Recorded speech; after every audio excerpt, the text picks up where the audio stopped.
Hello दोस्तों, कैसे हैं आप लोग।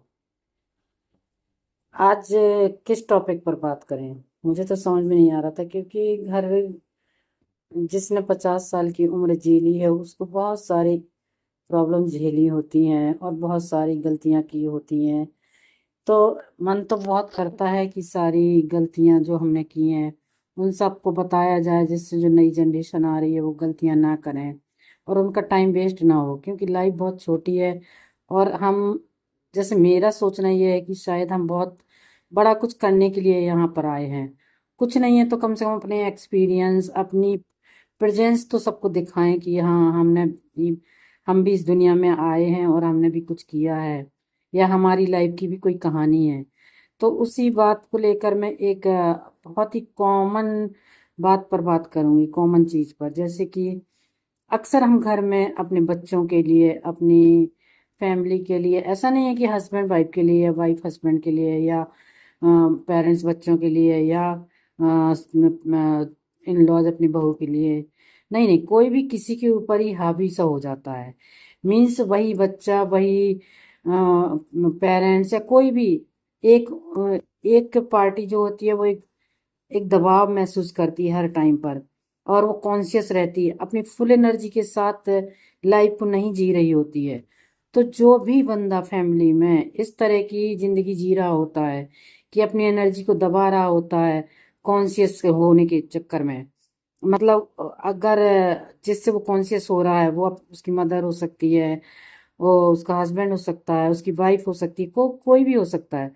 तो वो बंदा अपनी फुल एनर्जी के साथ कोई भी काम नहीं कर पाता, जिससे वो अपनी हर काम में वो नाकामयाब रहता है, जिसकी वजह से उसे बहुत डिप्रेशन होता है।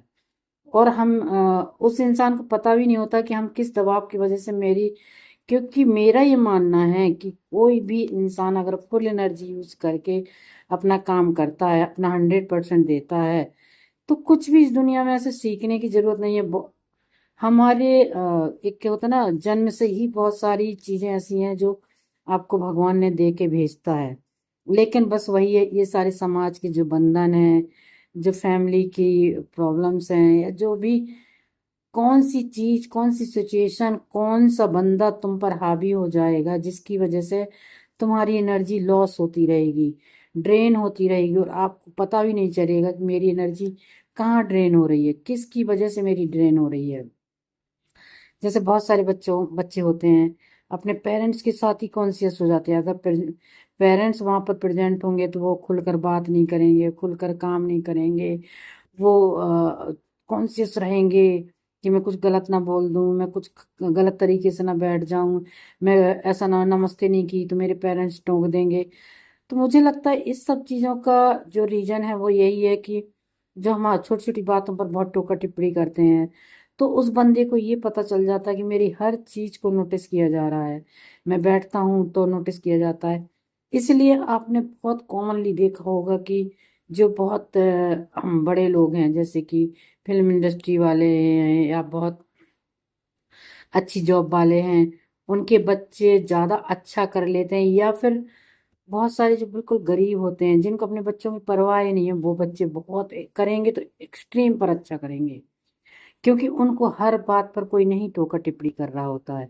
पर हमारे मिडिल क्लास में ऐसी साइकोलॉजी है कि हम अपने बच्चों की एक एक जो चीज को नोटिस करते हैं, यहाँ तक कि उसके टाइम के बंधन बांधते हैं, उनको कहीं जाने नहीं देंगे।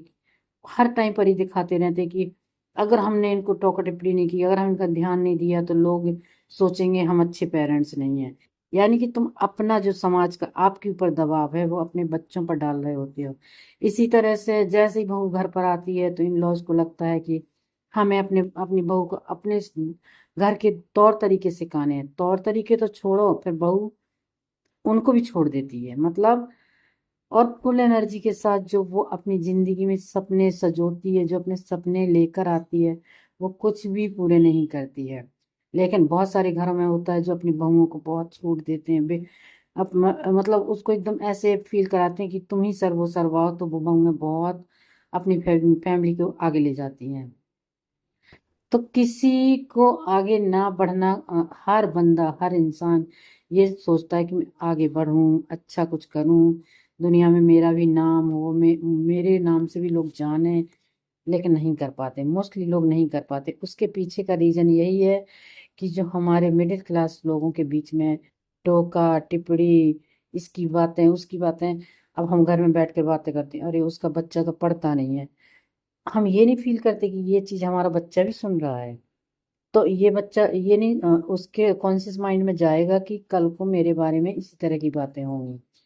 तो ये सारी चीज़ें हैं। तो मुझे तो ऐसा लगता है कि सबसे बढ़िया सॉल्यूशन है, कम से कम बात करो।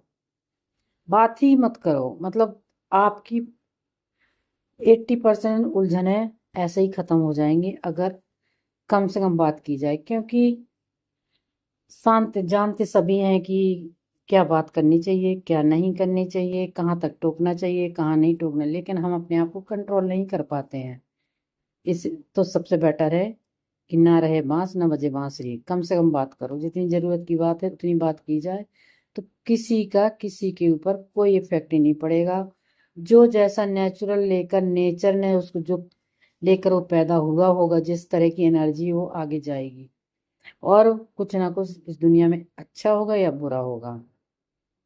जो न्यूट्रल टाइप की लाइफ होती है वो बहुत ही खराब होती है। उससे बढ़िया तो है कि कुछ बुरा ही हो जाए, कम से कम उससे ही लोग जान जाएंगे कि हाँ भाई, उससे भी लोग मोटिवेट होते हैं कि ऐसा गलत करेंगे तो हमारे साथ भी ये गलत होगा।